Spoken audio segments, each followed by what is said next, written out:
Wait, there it goes. Thanks.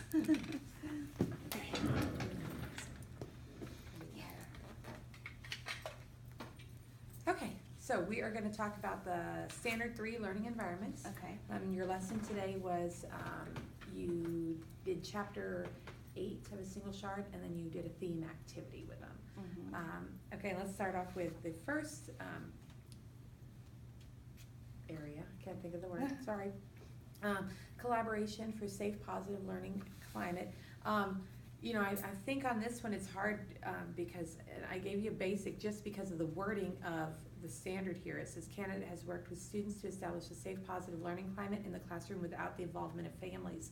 And unfortunately, Lakeside doesn't give you that opportunity to work with families because you're an intern, and so exposure to families is, you know, few and far between for interns. And that's just a school policy.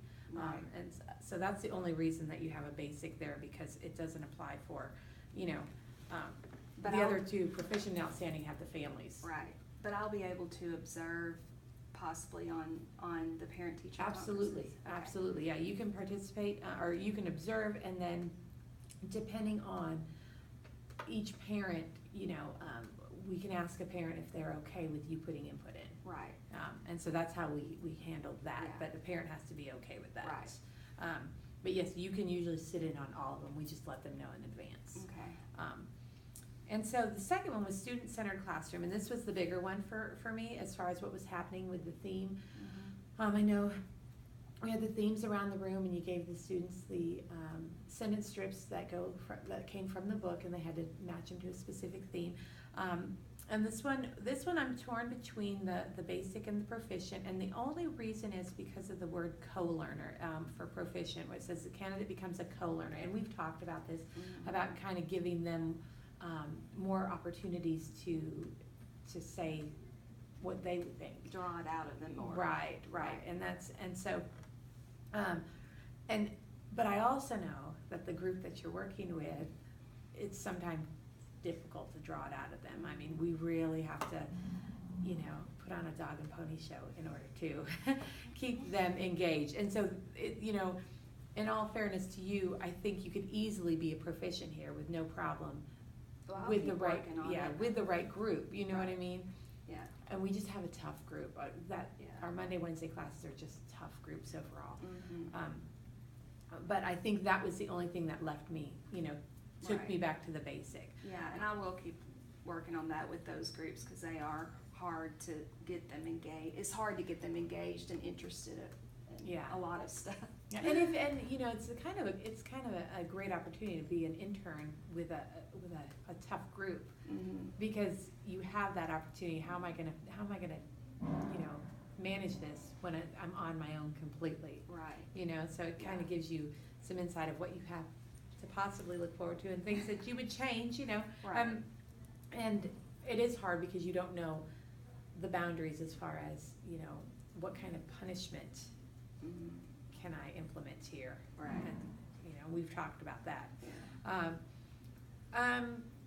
But I think overall the lesson went well. Mhm. I think both times that you did it, we talked about a few things that you could change, you know, going into the second, and you did that excellent. And I know, you know, we talked about you moving, you know, but we weren't sure about the camera angle and all that, if that Right. was, you know, important. Managing the learning environment. It's between proficient and outstanding. Candidate effectively organizes, allocates, and coordinates the time, space, and attention of students to maximize the time for learning in the classroom. And the only difference between those two is actively and equitably. And so that's what you and I talked Right. about as far as, did you give equal amount of attention? You know, I know you were engaged with, you know, certain students, like Ahmed. I noticed he answered several questions, and he kind of Yeah. kept it going for a while. Yeah.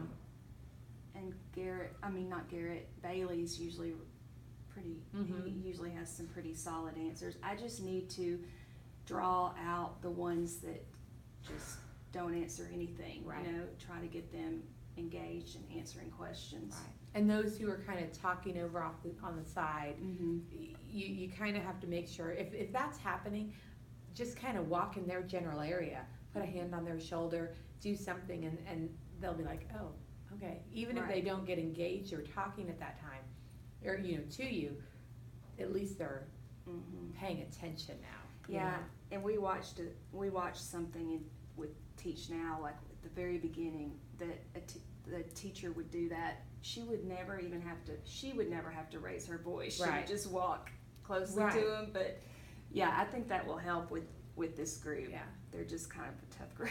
And they are. And even when you're walking around, I mean, like when I read, or even when we're listening to the audio, and we'll get to that, don't be afraid to walk around the room completely. I mean, even if it's just audio, and that way they're always like, oh, she could be walking right by me right now.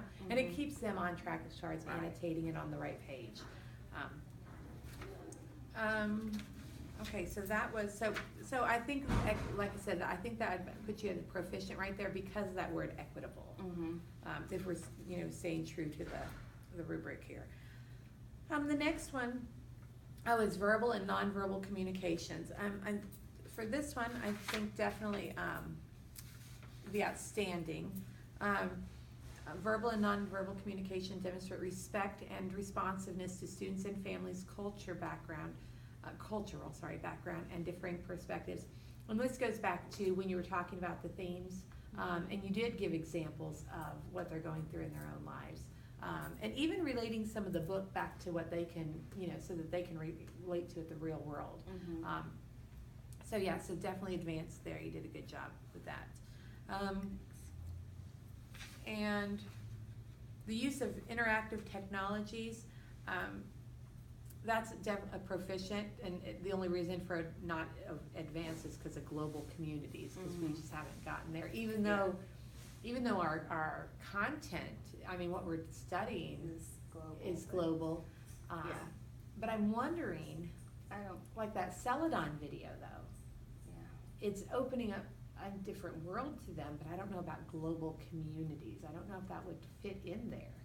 Well, but it still is in a different country. Cultural experience, art experience.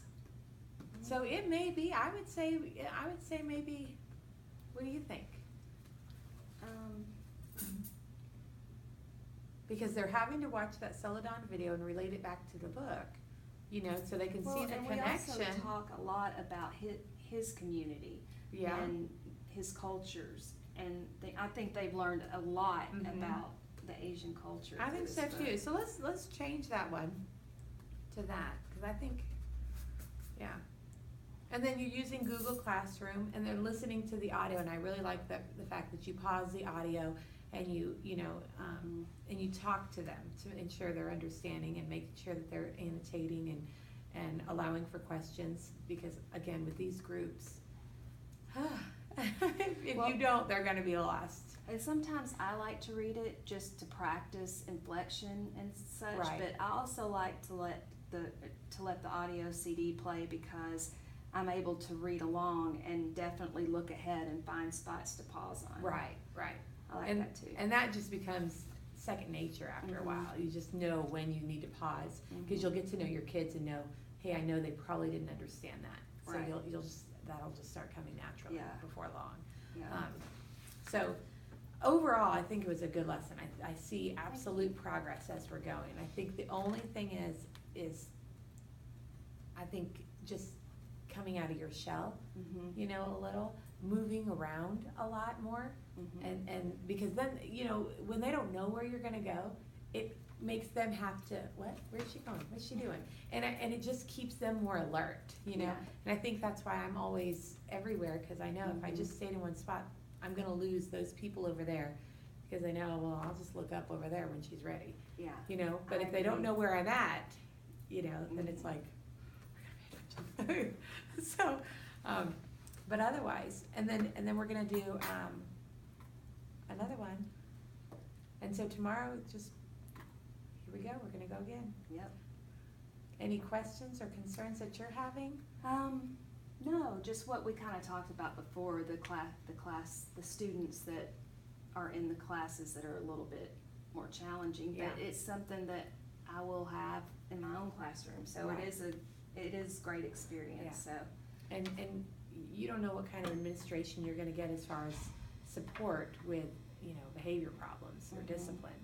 And so it's good to figure out how you're gonna do it in your own classroom, I agree. Yeah, very good. Well, thank you. All right. Oh, that's, Did it work? yeah. Oh, I thought, oh my gosh. It just was